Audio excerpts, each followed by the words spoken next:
Just over a month after taking office, Mayor Olivia Chow is getting good reviews from Toronto residents.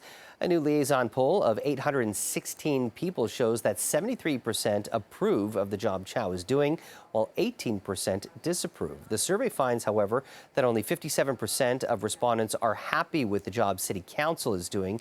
When it comes to new revenue tools, more than half are against a new sales tax, but the majority support increases to land transfer and a vacant home tax, as well as a parking levy.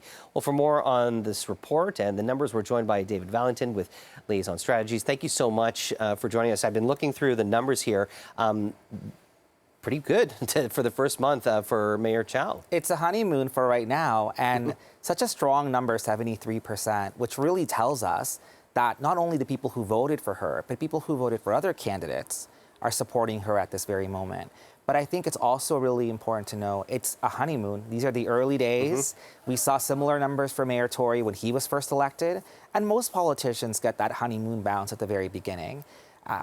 She's facing a lot of tough decisions. She hasn't made any yet.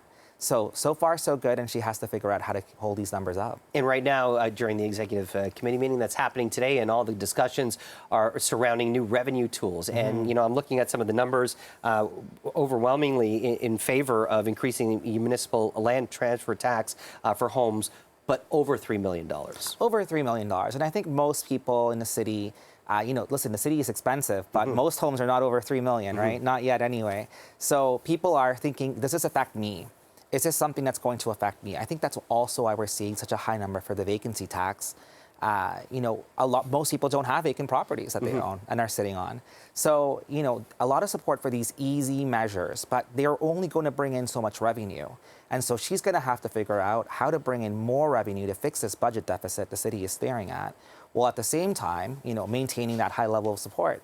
And, one of the big tools, the sales tax, getting really negative reviews. Yeah, right now I'm looking at the numbers showing basically 43% approve of the 1% Toronto sales tax, 52% disapprove. What does that tell you? It tells me that people are happy to support taxes so long as it doesn't affect them. But, there is still a sizable number of people who I guess have recognized that the city is facing this budget deficit and have come around to the idea that something has to be done about it, in this case, the sales tax. But this is something that, we've heard the Premier talk about. He's not a fan of it. Doesn't look like he wants to be able to let the city implement it. We've heard other mayors say maybe it should be a GTA sales tax, so that way, businesses don't flee Toronto. For Brampton, Mississauga, you could cross the road maybe and save 1%, right? And on major purchases, that can add up. So she's going to have a lot of heavy lifting to do now. One thing we didn't ask about just yet, property taxes.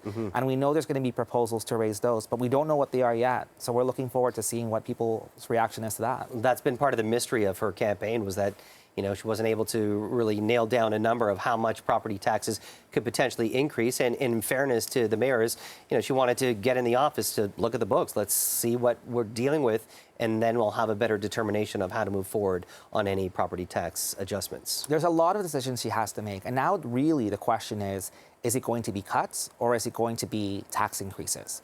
Because she can't balance the books without doing one or a mix of those things. And the real question will be 6 months down the road, what will her approval rating be then? Well, part of the the criticism of the previous mayor was that for a long time we didn't implement many of the taxes that maybe should have been implemented that would have avoided us having these major budget shortfalls. I think that's very true. And at the same time, Torontonians re-elected the mayor time and time again. Right? So there is this question of, do you want a tough medicine to get the books in order, to be able to fix city services, or do you want a quick fix, even though you'll have to pay more down the road? When you're in politics, saying the word tax is it's a scary thing for some politicians. They don't want to even mention it. But to her credit, she mentioned it during the campaign, and she is talking about these proposals at Executive Council right now. They're meeting today. It remains to be seen what they decide to move forward with, but it's going to be interesting to watch. David Valentin, always great to chat. Thanks for stopping by. Thank you for having me.